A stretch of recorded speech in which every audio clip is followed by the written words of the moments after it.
They were interviewing for a recruiter advisor for the Lattes program, and I applied.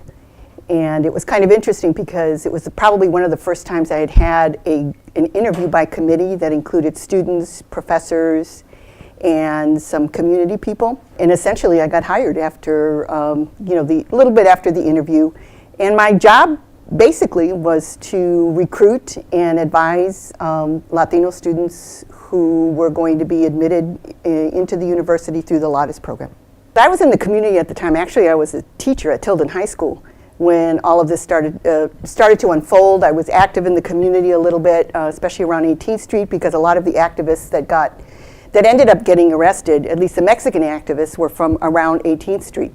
So the organization I was working with had quite a few individuals who were active, who were students at the university at the time, and who were active in the fight for recruitment of more Latinos, the establishment of a program that would deal with the issues of Latino students who either were going to be recruited or were going to be retained, and issues of advising, and also issues of getting additional Latino personnel on campus, including professors and ancillary staff.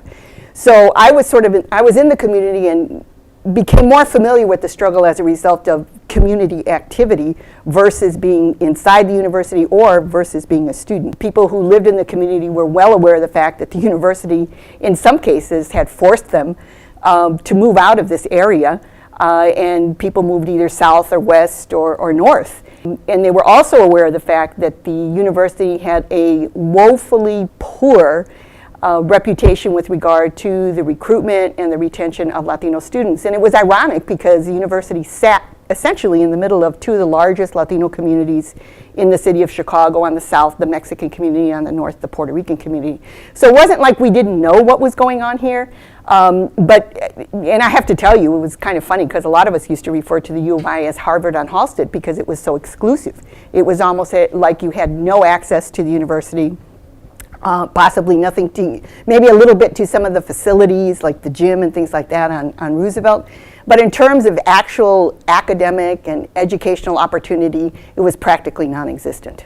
I think institutions, more than anything, need to provide the supports for young people to be able to continue their education. And I think that's some of the challenge too, because now you're coming into, with the university, is you're looking at, maybe they're doing a lot of national recruitment, and they're not looking at their backyard. And I think that institutions that are within the city of Chicago and are getting state monies from the state of Illinois need to be looking at their own homegrown youngsters when it comes to recruitment and retention and graduation rates. Ours is a struggle that built bridges and continues to prevail. Congratulations, Latin American and Latino Studies. The founding of LALS, Together in the Struggle.